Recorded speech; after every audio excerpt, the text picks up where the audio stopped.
کو اپنے نیکی سے خوشی ہونے لگے، یا اللہ میں نے جماعت سے نماز پڑھی، آج مجھے تکبیر الاولیٰ مل گئی۔ جب تو اس کو اپنی نیکی سے خوشی ہونے لگے اور اپنی بدی سے تو اس کو اندر رنج ہونے لگے کہ میں نے فلانے کو گالی دے دی، میں نے فلانے کا یہ کیا ہے، کہ ہاں کہ اب بن رہا ہے۔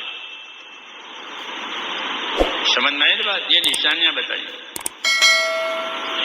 کہ تو اس کو نیکی سے خوشی ہونے لگے، بدی سے رنج ہونے لگے کہ ہاں کہ اب بننے پر آیا ہے۔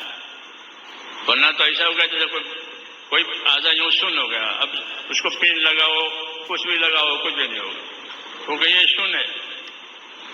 اور اگر اس میں شعور ہے تو چبھنے کی چیز چبھے گی، ٹھنڈی چیز ٹھنڈی لگے گی، کیوں کہ شعور ہے اس میں۔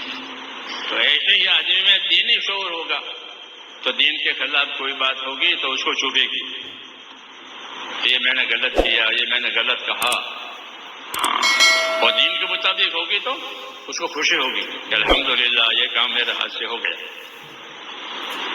اور یہ چیزیں ہونی چاہیے، یہ چیزیں ہونی، خالی کھیلنا کافی نہیں ہے، یہ چیزیں پیدا کرنی ہیں۔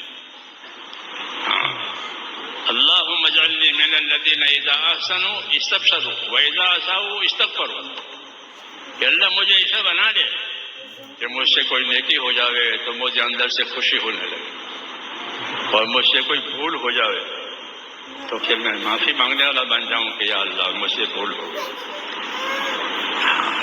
کہ وہ بھول برداشت نہیں ہوتی، جیسے کانٹا برداشت نہیں ہوتا ہے، ہاں یہ کانٹا یہ بدن کے لیے نہیں ہے، دھویا گیا تو یہ برداشت ہوتا ہے۔ تو ایسے گناہ برداشت نہیں ہوتا، کیونکہ دل گناہ کرنے کے لیے نہیں بنایا ہے، بدن گناہ کرنے کے لیے نہیں بنایا ہے، تو وہ آ گیا تو وہ برداشت نہیں ہوتا۔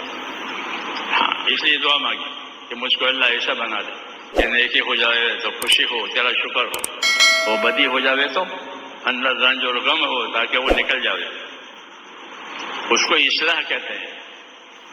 کیا کہتے ہیں؟